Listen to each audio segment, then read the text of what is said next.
नमस्कार दोस्तों, स्वागत है आपका आपके अपने YouTube चैनल ज्ञान का अड्डा पर।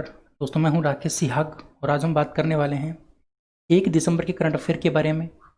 दोस्तों, वीडियो बहुत इंटरेस्टिंग होने वाला है। अगर आप चैनल पर पहली बार हैं तो आप इस चैनल को सब्सक्राइब करेंगे और बेल आइकन को प्रेस जरूर करेंगे, जिससे कि आपको आगे आने वाली वीडियो का नोटिफिकेशन मिलता रहे। दोस्तों, इस क्लास का PDF भी आपको मिल जाएगा टेलीग्राम चैनल से। आप हमारे टेलीग्राम चैनल को ज्वाइन कर लीजिए, लिंक वीडियो के डिस्क्रिप्शन में दिया गया है। तो दोस्तों, वीडियो बहुत इंटरेस्टिंग होगा। मैं आपको रिवीजन भी पीछे का करवाऊंगा, नवंबर 2019 से अक्टूबर 2020 का, और मैं आज के क्वेश्चन भी आपको करवाऊंगा। तो वीडियो थोड़ा लंबा जरूर होगा, लेकिन देखना है आपको पूरा, क्योंकि आपके ये 20 से 30 मिनट आपकी ज़िंदगी बदल सकते हैं। बहुत इंटरेस्टिंग क्वेश्चन मैं आपके लिए लेके आया हूँ। चलिए स्टार्ट करते हैं वीडियो को। सबसे पहले बात करते हैं, जो मैंने कल क्वेश्चन पूछा था, आपको कमेंट बॉक्स में इसका आंसर देना था। 30 नवंबर का जो क्वेश्चन था आपका वो था कि अमेरिका के निर्वाचित राष्ट्रपति जो बाइडेन ने क्लाइमेट चेंज की जिम्मेदारी के लिए किसे नियुक्त किया। तो दोस्तों, मैं आपको बता दूं, आपका आंसर भी सही आया था लगभग का। तो मैं आपको बता दूं, जो बाइडेन थे मेरे प्यारे साथियों, उन्होंने क्लाइमेट चेंज की जिम्मेदारी के लिए किसको नियुक्त किया था? तो जॉन केरी को नियुक्त किया था। किसको नियुक्त किया था? जॉन केरी को। दोस्तों, अभी अभी मतलब क्या है, जो बाइडेन है उन्होंने राष्ट्रपति का चुनाव जीत लिया है अमेरिका के अंदर, ट्रंप को हरा दिया है। लेकिन ट्रंप का जो कार्यकाल है दोस्तों, वो सितंबर तक दिसंबर में बना रहेगा। जनवरी में शपथ ग्रहण समारोह होगा जो बाइडेन का। उसके बाद ये जो इसकी जो मतलब कैबिनेट, जो मतलब मंत्री परिषद है, वो क्या हो जाएगी? लागू हो जाएगी। तो जॉन केरी, क्लाइमेट चेंज की जिम्मेदारी सौंपी गई है जॉन केरी को। अच्छा, जॉन केरी की अगर हम बात करते हैं तो जॉन केरी पूर्व में ऑस्ट्रेलिया के विदेश मंत्री रह चुके हैं। सॉरी, अमेरिका के क्या रह चुके हैं? विदेश मंत्री रह चुके हैं। और दोस्तों, जो पेरिस क्लाइमेट चेंज एग्रीमेंट जो लागू करवाया गया था, पेरिस क्लाइमेट चेंज एग्रीमेंट जो लागू करवाया गया था, उसमें महत्वपूर्ण भूमिका किसकी थी? जॉन केरी की थी। इसीलिए इनको क्लाइमेट चेंज की जिम्मेदारी सौंपी गई है। तो ये कल का क्वेश्चन था। आज के क्वेश्चन की बात करते हैं। दोस्तों, पहले 1 से 5 जो क्वेश्चन है वो आपके सितंबर 2019 से अक्टूबर 2020 तक के क्वेश्चन होंगे। तो उसमें सबसे पहला क्वेश्चन है आपका कि राजस्थान के किस व्यक्ति को पत्रकारिता के क्षेत्र में प्रतिष्ठित पुरस्कार राजा राम मोहन राय पुरस्कार से सम्मानित किया गया? तो दोस्तों, पत्रकारिता के क्षेत्र का जो प्रतिष्ठित पुरस्कार है राजा राम मोहन राय पुरस्कार, उससे किसको सम्मानित किया गया था 2019 के अंदर? तो दोस्तों, उनका नाम था गुलाब कोठारी। गुलाब कोठारी को पत्रकारिता के क्षेत्र में प्रतिष्ठित पुरस्कार राजा राम मोहन राय पुरस्कार से सम्मानित किया गया था। अच्छा दोस्तों, मैं आपको बता दूं, ये पुरस्कार किसके द्वारा दिया गया था? तो ये पुरस्कार प्रेस काउंसिल ऑफ इंडिया के द्वारा दिया गया था। किसके द्वारा? प्रेस काउंसिल ऑफ इंडिया के द्वारा। कब दिया गया था दोस्तों? राष्ट्रीय प्रेस दिवस के उपलक्ष्य में। राष्ट्रीय प्रेस दिवस कब मनाया जाता है? 16 नवंबर को मनाया जाता है। तो 16 नवंबर 2019 को ये नई दिल्ली का जो विज्ञान भवन है, उस विज्ञान भवन से पत्रकारिता के क्षेत्र का जो सबसे प्रतिष्ठित अवार्ड है राजा राम मोहन राय पुरस्कार, वो दिया गया। और वो दिया गया आपका दोस्तों गुलाब कोठारी को। किसको दिया गया था? गुलाब कोठारी को दिया गया था। ठीक है ना? ये बात अच्छे से आपको समझनी है, अच्छे से आपको ये बात समझ में आनी चाहिए। अच्छा, गुलाब कोठारी दोस्तों राजस्थान पत्रिका जो है ना, उसके प्रधान संपादक और अध्यक्ष हैं। उसके प्रधान संपादक और अध्यक्ष कौन है? ये गुलाब कोठारी। राजस्थान पत्रिका की बात है यहाँ पर। ठीक है, इनको पत्रकारिता के क्षेत्र का प्रतिष्ठित जो पुरस्कार है राजा राम मोहन राय पुरस्कार, वो मिला था 2019 का। अगले क्वेश्चन की अगर हम बात करते हैं तो अगला क्वेश्चन है कि निम्नलिखित में से राजस्थान के किस व्यक्ति को बिहारी पुरस्कार 2019 से सम्मानित किया गया? बिहारी पुरस्कार 2019 से किसको सम्मानित किया गया था? उस राजस्थान के व्यक्ति का नाम आपको बताना है। तो उनका नाम है मेरे प्यारे साथियों आइदान सिंह भाटी। आइदान सिंह भाटी को बिहारी पुरस्कार 2019 से सम्मानित किया गया था।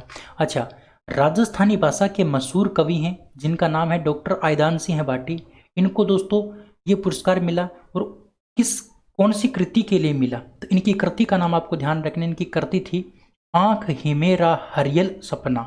आंख ही मेरा हरियल सपना के लिए इसको बिहारी पुरस्कार 2019 दिया गया था आइदान सिंह भाटी को। तो इनकी जो कृति है वो अच्छे से आपको ध्यान रखनी है, आंख ही मेरा हरियल सपना। दोस्तों, ये पुरस्कार किसके द्वारा दिया जाता है बिहारी पुरस्कार? तो ये के बिड़ला फाउंडेशन की तरफ से हर वर्ष दिया जाता है। के बिड़ला फाउंडेशन की तरफ से हर वर्ष दिया जाता है। और दोस्तों, अगर हम 2018 की बात करते हैं 2018 का जो मिला था वो मनीषा कुलश्रेष्ठ को मिला था। किसको मिला था? मनीषा कुलश्रेष्ठ को मिला था। और मनीषा कुलश्रेष्ठ का एक हिंदी का उपन्यास था, उसका नाम था स्वप्नपाश। इस स्वप्नपाश उपन्यास को 2018 का बिहारी पुरस्कार दिया गया था और 2019 का दिया गया है किसको? आइदानसिंह बाटी को। और दोस्तों 2020 का अभी तक दिया नहीं गया है। ठीक है, तो ये बात भी आपको ध्यान रखनी है। अगला क्वेश्चन है कि भारत के किस राज्य को इंडिया टुडे द्वारा best performing big state in governance से सम्मानित किया गया? इंडिया टुडे के द्वारा भारत के किस राज्य को best performing big state in governance से सम्मानित किया गया? तो मैं आपको बता दूं मेरे प्यारे साथियों, इसका करेक्ट आंसर होगा आपका राजस्थान। दोस्तों राजस्थान इसका करेक्ट आंसर हो जाएगा। देखिए राजस्थान जो है ना, राजस्थान को state of status conclave 2019 state of status conclave 2019 में best performing big state in governance घोषित किया गया। दोस्तों गवर्नेंस के अंदर बिग स्टेट और बिग परफॉर्म का अवार्ड दिया गया राजस्थान को। किसके तहत? स्टेट ऑफ स्टेटस कॉन्क्लेव 2019 के तहत। इसका आयोजन किसने किया दोस्तों? इंडिया टुडे ने किया। किसने किया? इंडिया टुडे ने किया। और इससे संबंधित जो अवार्ड है दोस्तों, वो केंद्रीय मंत्री जो प्रकाश जावड़ेकर जी हैं, उन्होंने राजस्थान के मुख्यमंत्री अशोक गहलोत को ये अवार्ड दिया। ठीक है, केंद्रीय मंत्री प्रकाश जावड़ेकर ने ये मुख्यमंत्री अशोक गहलोत को अवार्ड दिया। इंडिया टुडे के द्वारा ये आयोजित करवाया गया था। इसमें best performing big state in governance, ये क्या है? एक अवार्ड है दोस्तों, इससे सम्मानित किया था राजस्थान को। अगला क्वेश्चन है कि राजस्थान उच्च न्यायालय के पूर्व न्यायाधीश मोहम्मद रफीक को किस राज्य के हाईकोर्ट का मुख्य न्यायाधीश बनाया गया? दोस्तों राजस्थान उच्च न्यायालय के तो पूर्व न्यायाधीश हैं, मतलब न्यायाधीश थे मोहम्मद रफीक जिनका नाम है, इसको किस हाईकोर्ट का मुख्य न्यायाधीश बनाया गया है? यहाँ पर राजस्थान में तो ये न्यायाधीश थे, लेकिन दोस्तों यहाँ पर बात है कि किस हाईकोर्ट का मुख्य न्यायाधीश बनाया गया है। न्यायाधीश से ये मुख्य न्यायाधीश बने हैं और किस कोर्ट के बने हैं, किस हाई कोर्ट के बने हैं, वो आपको बताना है। तो दोस्तों ये मेघालय हाई कोर्ट के बने हैं। किसके बने हैं? मेघालय हाई कोर्ट के बने हैं। ऑप्शन नंबर ए आपका बिल्कुल करेक्ट हो जाएगा। अच्छा दोस्तों आपसे पूछ ले कि वर्तमान में राजस्थान के मुख्य न्यायाधीश कौन है? वर्तमान में राजस्थान के मुख्य न्यायाधीश कौन है? तो आपका आंसर क्या होगा? तो मेरे प्यारे साथियों आप सभी का आंसर होना चाहिए इंद्रजीत मोहांती। इंद्रजीत मोहांती आप सभी का आंसर होना चाहिए, है ना? ये बात आपको थोड़ा सा ध्यान रखना है। ठीक है, अगले क्वेश्चन की बात करें तो अगला क्वेश्चन है कि भारत के पहले बायोडीजल मोबाइल रिटेल आउटलेट्स का शुभारंभ राजस्थान के किस शहर में किया गया? भारत के पहले बायोडीजल मोबाइल रिटेल आउटलेट्स का जो शुभारंभ है वो राजस्थान के किस शहर में किया गया? तो ध्यान रखना मेरे प्यारे साथियों, इसका शुभारंभ किया गया था आपके जोधपुर के अंदर। कहाँ पर किया गया था? जोधपुर के अंदर किया गया था। ऑप्शन नंबर बी आपका बिल्कुल क्या हो जाएगा? करेक्ट आंसर हो जाएगा। भारत के पहले बायोडीजल मोबाइल रिटेल आउटलेट्स का शुभारंभ जोधपुर। ये दोस्तों 5 क्वेश्चन थे आपके पीछे के नवंबर 2019 के लगभग के। अब मैं आज के क्वेश्चनों की बात करता हूँ। आज का जो क्वेश्चन है वो स्टार्ट होता है यहाँ से। आज का पहला क्वेश्चन है कि हाल ही में राज्य में MSME उद्योगों के विकास के लिए राज्य उद्योग विभाग ने किसके साथ समझौता किया है? दोस्तों जो हमारा राजस्थान राज्य है उसने सूक्ष्म लघु और उद्यम जो उद्योग हैं उनके विकास के लिए, यानी MSME उद्योगों के विकास के लिए राज्य उद्योग विभाग ने किसके साथ समझौता किया है? तो ध्यान रखना मेरे प्यारे साथियों, सिडबी के साथ समझौता किया है। किसके साथ? सिडबी के साथ। ऑप्शन नंबर बी आपका बिल्कुल करेक्ट होगा। यहाँ पर हम बात करते हैं तो राज्य में जो MSME उद्योगों के विकास के लिए राज्य उद्योग विभाग ने किसके साथ समझौता किया है? सिडबी के साथ समझौता किया है। यहाँ पर हम सिडबी की बात करते हैं तो सिडबी का फुल फॉर्म है small industrial development bank of India. Small industrial development bank of India, ये सिडबी की फुल फॉर्म है। अगर हिंदी के अंदर हम बात करें तो भारतीय लघु उद्योग विकास संघ। इसकी स्थापना 1990 में की गई थी और इसका मुख्यालय लखनऊ के अंदर है। अच्छा, हम यहाँ पर बात करते हैं राज्य उद्योग विभाग की। राज्य उद्योग विभाग की जो स्थापना है वो 1949 में की गई थी मेरे प्यारे साथियों। इसका मुख्यालय आपका जयपुर के अंदर है और राजस्थान के जो उद्योग मंत्री उनका नाम है प्रसादी लाल मीणा। प्रसादी लाल मीणा राजस्थान के उद्योग मंत्री हैं।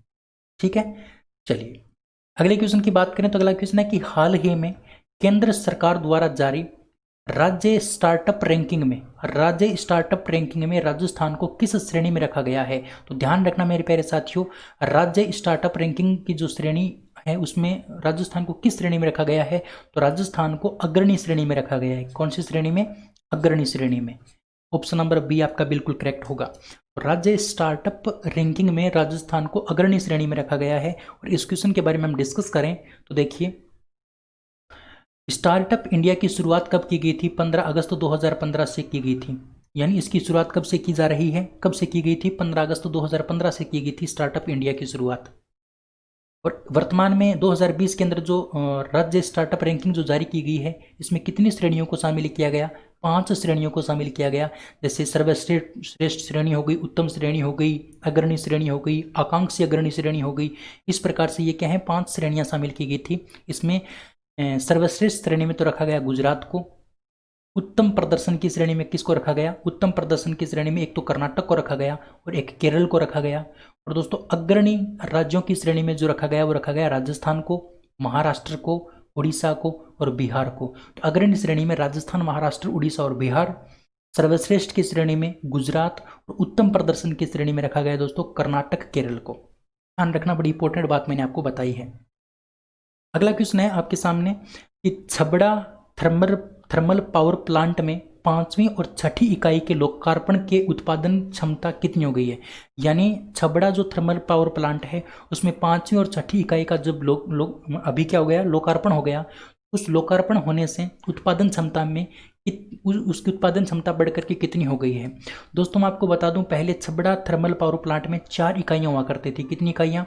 4 इकाइयाँ। और 4 इकाइयों में जो इसकी उत्पादन क्षमता थी वो भी आपको थोड़ी सी ध्यान रखनी है। तो इसकी उत्पादन क्षमता थी 1000 मेगावाट। कितनी मेगावाट? 1000 मेगावाट। यानी पहले 4 जो आपकी इकाइयाँ थी उसकी क्षमता थी 1000 मेगावाट। अब 2, 5वीं और 6ठी 2 श्रेणियाँ, 2 मतलब इकाइयाँ और लगा दी गई हैं। और इसके कारण इसकी मतलब कितनी बढ़ गई है? 1320 और बढ़ गई है। तो टोटल मिला के कितनी हो गई? 2320। टोटल मिला के कितनी होगी? 2320 मेगावाट हो गई। ऑप्शन नंबर आपका बी करेक्ट हो जाएगा। ऑप्शन नंबर बी आपका बिल्कुल करेक्ट हो जाएगा। और दोस्तों छबड़ा थर्मल पावर प्लांट कहाँ पर है? तो ध्यान रखना मेरे प्यारे साथियों, छबड़ा जो पड़ता है वो आपका 12 के अंदर पड़ता है। कहाँ पर पड़ता है? 12 के अंदर। ये 12 में स्थित है। वैसे आपसे पूछ ले कि राजस्थान का सबसे बड़ा थर्मल पावर प्लांट कौन सा है, तो सूरतगढ़ का है। ठीक है। अच्छा, इस क्वेश्चन के बारे में अगर हम बात करें तो देखिए, मुख्यमंत्री अशोक गहलोत ने छबड़ा थर्मल पावर प्लांट की 5वीं व 6ठी इकाई का लोकार्पण किया। और जैसे ही इसका लोकार्पण किया तो पहले इसकी जो मतलब उत्पादन क्षमता थी वो 1000 थी, 1000 मेगावाट थी।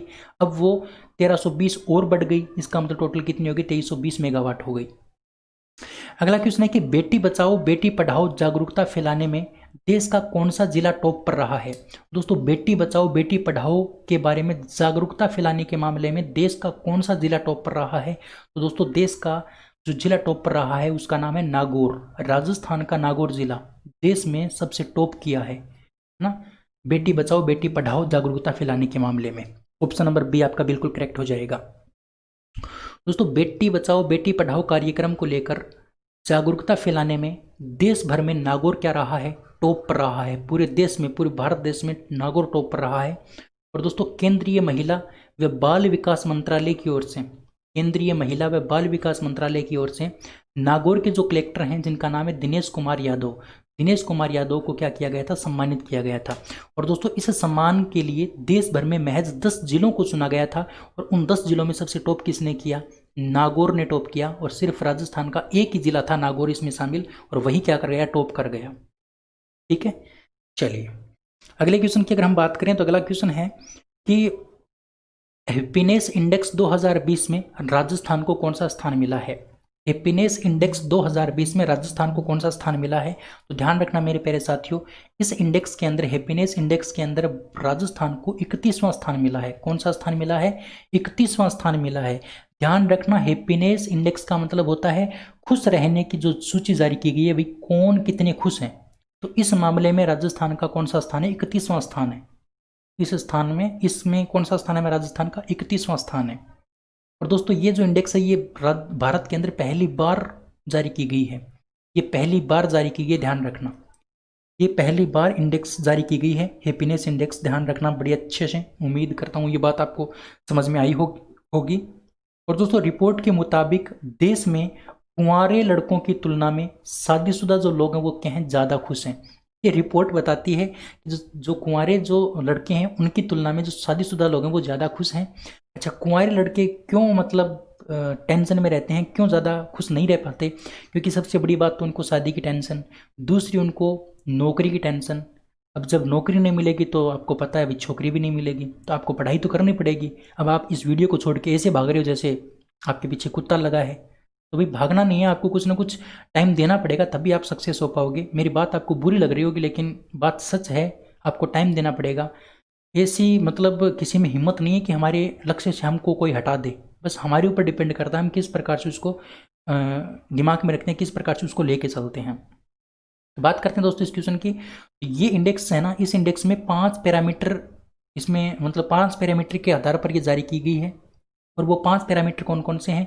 एक आय का ग्रोथ हो गया, एक पारिवारिक संबंधी दोस्ती हो गई, एक शारीरिक मानसिक सेहत हो गई, एक सामाजिक परोपकार हो गया, एक धार्मिक और आध्यात्मिक हो गया। इस प्रकार से 5 ये पैरामीटर हैं। इन 5 पैरामीटर के आधार पर ये इंडेक्स जारी की गई है। अच्छा, आय और ग्रोथ में सबसे अव्वल कौन है? आय ग्रोथ में सबसे अव्वल है दोस्तों असम। आय और ग्रोथ में यानी आय ग्रोथ यानी सबसे ज़्यादा मतलब जहाँ की आय है वो असम इसमें 1 नंबर करता है।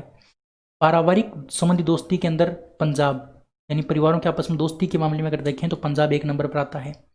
शारीरिक और मानसिक सेहत के आधार पर देखें यानी शरीर से और मन से सबसे ज़्यादा जो सेहतमंद हैं वो हैं लक्षद्वीप वाले। लक्षद्वीप वाले इसमें क्या रहे हैं, अव्वल रहे हैं।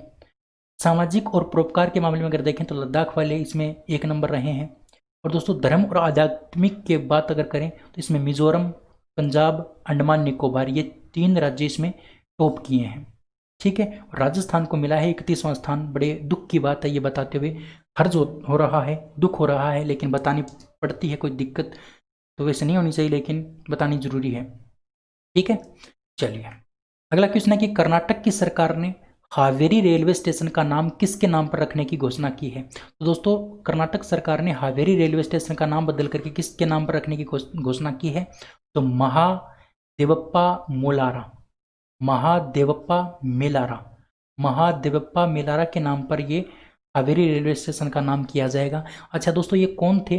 दोस्तों गांधी जी ने जब दांडी यात्रा स्टार्ट की थी, दांडी मार्च स्टार्ट किया था, तो दांडी मार्च में शामिल हुए थे ये मेलारा, और इनकी उम्र थी महज 18 वर्ष। 18 वर्ष की उम्र में दोस्तों ये स्वतंत्रता सेनानी बन गए थे और दांडी मार्च में इन्होंने भाग लिया था, इसीलिए ये वहाँ पर प्रसिद्ध हैं। और इसीलिए हावेरी रेलवे स्टेशन का नाम बदल करके महादेवप्पा मेलारा रेलवे स्टेशन किया गया है। अगला क्वेश्चन है कि पूरे एशिया प्रशांत क्षेत्र में कार्बन उत्सर्जन के प्रबंधन में लेवल 4+ मान्यता प्राप्त करने वाला पहला हवाई अड्डा कौन बना है? दोस्तों जितना भी एशिया प्रशांत क्षेत्र है उसमें कार्बन उत्सर्जन के प्रबंधन में, कार्बन उत्सर्जन का प्रबंधन का मतलब है कि कार्बन उत्सर्जन को खत्म करने के मामले में, कार्बन उत्सर्जन को खत्म करने के मामले में लेवल 4+ मान्यता प्राप्त करने वाला, कितने लेवल की? 4 लेवल की, और वो भी प्लस में, 4 लेवल के और वो भी प्लस में मान्यता प्राप्त करने वाला जो पहला हवाई अड्डा बना है वो कौन बना है? तो प्यारे साथी मैं आपको बता दूं, इंदिरा गांधी इंटरनेशनल एयरपोर्ट नई दिल्ली, इंदिरा गांधी इंटरनेशनल एयरपोर्ट नई दिल्ली है। वो कार्बन उत्सर्जन के मामले में या कार्बन उत्सर्जन को खत्म करने के मामले में लेवल 4+ मान्यता प्राप्त करने वाला पहला हवाई अड्डा बना है। किस क्षेत्र का? एशिया और प्रशांत क्षेत्र का। बहुत बड़ी बात है अपने लिए। ठीक है, ऑप्शन नंबर बी आपका करेक्ट है। अगला क्वेश्चन है कि ट्रेड एक्सपो के साथ चौथे संयुक्त आर्थिक मंच विश्व सम्मेलन 2020 का उद्घाटन कौन करेंगे? ध्यान रखना, ट्रेड एक्सपो के साथ जो चौथा संयुक्त आर्थिक मंच का जो विश्व सम्मेलन 2020 होगा उसको मेरे प्यारे साथियों, उसका उद्घाटन कौन करेंगे? तो उसका उद्घाटन करेंगे के पलानीस्वामी। कौन करेंगे इसका उद्घाटन? के पलानीस्वामी। ऑप्शन नंबर ए आपका बिल्कुल क्या हो जाएगा? करेक्ट आंसर हो जाएगा, के पलानीस्वामी। दोस्तों के पलानीस्वामी कहाँ के मुख्यमंत्री हैं ये आपको बताना है। ये क्वेश्चन मैं आपसे पूछ रहा हूँ, ये कहाँ के मुख्यमंत्री हैं ये आपको कमेंट बॉक्स में कमेंट करके बताना है। ठीक है, ये कहाँ के मुख्यमंत्री हैं? के पलानीस्वामी। अच्छा, उम्मीद करते हैं बात आपको समझ में आई होगी। अच्छा दोस्तों, इसकी थीम क्या रखी जाएगी? इस सम्मेलन की थीम क्या रखी जाएगी? इसकी थीम रखी जाएगी imagine impact inspire. Imagine impact inspire. और किसके द्वारा, मतलब इस यूईएफ, या फिर हम वो बात करें संयुक्त आर्थिक मंच।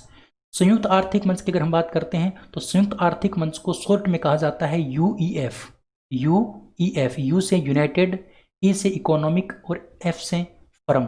फर्म यानी मंच, ई यानी इकोनॉमिक यानी आर्थिक, और यूनाइटेड यानी संयुक्त। तो संयुक्त आर्थिक मंच को इंग्लिश में कहा जाता है यूनाइटेड इकोनॉमिक फर्म, यूएई। यूईएफ का सम्मेलन, विश्व सम्मेलन होगा 2020 का। इसकी थीम मैंने आपको बता दी। इस यूईएफ की स्थापना 1979 के अंदर की गई थी। इसका हेडक्वार्टर आपका चेन्नई के अंदर है मेरे प्यारे साथियों, और इसके संस्थापक का नाम है डॉक्टर BS अब्दुल रहमान, और इसके प्रेसिडेंट हैं अहमद AR बुहारी। तो ये सारी बातें आपको ध्यान रखनी है। और ये विश्व सम्मेलन कब होगा? तो ध्यान रखना 4 दिसंबर को होगा। कब होगा? 4 दिसंबर को। ये 4 दिसंबर को होगा, ये बात भी आपको ध्यान रखनी है। अगला क्वेश्चन है कि हाल ही में किस देश ने आर्कटिक में टी सरकोन हाइपरसोनिक क्रूज मिसाइल का सफल समुद्री परीक्षण किया है? तो दोस्तों, टी सरकोन हाइपरसोनिक क्रूज मिसाइल का सफल समुद्री परीक्षण आर्कटिक के अंदर किस देश ने किया है? तो उस देश का नाम है प्यारे साथियों रूस। ध्यान रखना, रूस ने हाल ही में टी सरकोन नाम की हाइपरसोनिक क्रूज मिसाइल का सफल समुद्री परीक्षण किया है, और वो कहां पर किया है? आर्कटिक में किया है। कहां पर किया है? आर्कटिक महासागर में। ठीक है, चलिए अगले क्वेश्चन की अगर हम बात करें तो अगला क्वेश्चन है कि हाल ही में भारत और किस देश के बीच हाइड्रोग्राफिक क्रियान्वयन समझौता हुआ है? हाइड्रोग्राफिक क्रियान्वयन जो समझौता हुआ है मेरे प्यारे साथियों, वो भारत और किस देश के बीच में हुआ है? तो ध्यान रखना, भारत और वियतनाम के बीच। भारत और वियतनाम के बीच हाइड्रोग्राफिक क्रियान्वयन समझौता हुआ है। भारत की तरफ से किसने हस्ताक्षर किए हैं? तो भारत की तरफ से रक्षा मंत्री राजनाथ सिंह ने, रक्षा मंत्री राजनाथ सिंह ने हस्ताक्षर किए मेरे प्यारे साथियों, ध्यान रखना, राजनाथ सिंह ने हस्ताक्षर किए हैं। ठीक है, और ये बताया है ट्वीट करके कि वियतनाम और भारत के क्या होंगे, इस हाइड्रोग्राफिक क्रियान्वयन समझौते से भारत और वियतनाम के संबंध मजबूत होंगे और आपस में क्या करेंगे, एक दूसरे का सहयोग करके और उन्नति करने की कोशिश करेंगे। ये कुछ ट्वीट किया है राजनाथ सिंह ने। अगला क्वेश्चन है कि कौन सी भारतीय फार्मास्यूटिकल कंपनी हर साल 10 करोड़ रूस के स्पुतनिक वी कोविड-19 वैक्सीन का निर्माण करेगी? दोस्तों, आपको पता होना चाहिए रूस की एक कोविड-19 वैक्सीन है, कोरोना वायरस की एक वैक्सीन है रूस की, जिसका नाम है स्पुतनिक वी। स्पुतनिक वी ये रूस की वैक्सीन है और रूस ने बनाई है कोविड-19 के लिए। अभी ये जारी नहीं हुई है लेकिन हो जाएगी जारी। रूस की जो स्पुतनिक वी कोविड-19 वैक्सीन है, इसका निर्माण भारत में हर साल होगा 10 करोड़ डोज का। कितनी डोज का? 10 करोड़ डोज भारत के अंदर बनेंगी हर साल। तो वो कौन सी भारतीय फार्मास्यूटिकल कंपनी बनाएगी? उस कंपनी का नाम है हेटेरो बायोफार्मा। हेटेरो बायोफार्मा नाम की जो कंपनी है मेरे दोस्तों, वही क्या करेगी, इस स्पुतनिक वी कोविड-19 वैक्सीन का निर्माण भारत के अंदर करेगी, हर साल 10 करोड़ वैक्सीन बनाएगी। ठीक है, हेटेरो बायोफार्मा, ऑप्शन नंबर आपका सी करेक्ट है। अगला क्वेश्चन है कि किसके द्वारा निर्देशित फिल्म जल्लीकट्टू को विदेशी भाषा फिल्म श्रेणी में ऑस्कर 2021 के लिए भारत की आधिकारिक प्रविष्टि के तौर पर चुना गया है? तो जल्लीकट्टू को विदेशी भाषा फिल्म श्रेणी में ऑस्कर 2021 के लिए भारत की आधिकारिक प्रविष्टि के तौर पर चुना गया है ऑस्कर 2021 के लिए। तो ये जल्लीकट्टू नाम की जो फिल्म है दोस्तों, ये किसके द्वारा निर्देशित की गई है? तो इसके जो निर्देशक है उनका नाम है दोस्तों लिजो जोस पेलिस्री। लिजो जोस पेलिस्री के द्वारा निर्देशित जल्लीकट्टू नाम की जो विदेशी भाषा फिल्म श्रेणी के अंदर जो मतलब ये फिल्म है, इसको ऑस्कर 2021 के लिए चुना गया है। ऑप्शन नंबर डी करेक्ट हो जाएगा आपका। अगला क्वेश्चन है कि T20 टूर्नामेंट महिला big bash league T20 tournament होता है, आप सभी को पता है। WBBL 2020 का खिताब किसने जीता? तो ये खिताब जीता है प्यारे साथियों सिडनी थंडर ने। किसने जीता है? सिडनी थंडर ने जीता है। ऑप्शन नंबर आपका ए करेक्ट हो जाएगा। अगला क्वेश्चन है कि भारत का पहला अंगदाता स्मारक ऑर्गन डोनर मेमोरियल कहाँ स्थापित किया गया है? तो दोस्तों जयपुर के अंदर किया गया है। ये आपको मैंने पहले भी बताया था, अंगदाता स्मारक भारत का पहला अंगदाता स्मारक जयपुर। अगला क्वेश्चन है कि निम्न में से किस भारतीय को हाल ही में ग्लोबल स्ट्रोक सर्विसेज अवार्ड 2020 से सम्मानित किया गया है? ग्लोबल स्ट्रोक सर्विसेज अवार्ड 2020 से सम्मानित किस भारतीय को किया गया है? तो दोस्तों उस भारतीय व्यक्ति का नाम है Jayram D Pandian. Jayram D Pandian, option number B आपका बिल्कुल करेक्ट आंसर हो जाएगा। अच्छा दोस्तों, ये जो पांडियन जी हैं ये क्रिश्चियन मेडिकल कॉलेज CMC के प्रिंसिपल और प्रसिद्ध न्यूरोलॉजिस्ट हैं जिनका नाम है डॉक्टर जयराम डी पांडियन। इन्होंने देश को क्या किया है, गौरवान्वित किया है, क्योंकि इनको वर्ल्ड स्ट्रोक ऑर्गेनाइजेशन की तरफ से प्रतिष्ठित ग्लोबल स्ट्रोक सर्विस अवार्ड मिला है। इसकी तरफ से वर्ल्ड स्ट्रोक ऑर्गेनाइजेशन यानी WSO की तरफ से WSO की तरफ से इनको ग्लोबल स्ट्रोक सर्विस अवार्ड मिला है। दोस्तों एशिया में पहली बार किसी न्यूरोलॉजिस्ट को यह अवार्ड मिला है, तो बड़ी इंपॉर्टेंट बात है। एशिया के अंदर पहली बार ऐसा हुआ है कि किसी न्यूरोलॉजिस्ट को ऐसा अवार्ड मिला। यह अवार्ड उन्हें भारत और विकासशील देशों में स्ट्रोक केयर की सेवाओं के विकास, ट्रीटमेंट और रिसर्च को लेकर किए गए प्रयास के लिए दिया गया है। तो ये इसकी उपलब्धि है, इसलिए इसको ये अवार्ड मिला है। उम्मीद कर सकता हूँ मेरे प्यारे साथियों क्वेश्चन अच्छे से आपको समझ में आया होगा। टोटल क्वेश्चन मैंने आज के करवा दिए। वीडियो थोड़ा लंबा जरूर हो गया, लेकिन मैं आपसे रिक्वेस्ट करना चाहूँगा बस आप अच्छे से मज़े से देखते जाइए वीडियो, बहुत कुछ सीखने को आपको मिलेगा। अब मैं आपसे पूछता हूँ आज का क्वेश्चन है कि सर्वश्रेष्ठ अभिनेता के तौर पर इंटरनेशनल एमी अवार्ड 2020 किस अभिनेता ने जीता है? इंटरनेशनल एमी अवार्ड 2020 किस अभिनेता ने जीता है? इसका जो आंसर है वो आपको कमेंट बॉक्स में कमेंट करके बताना है।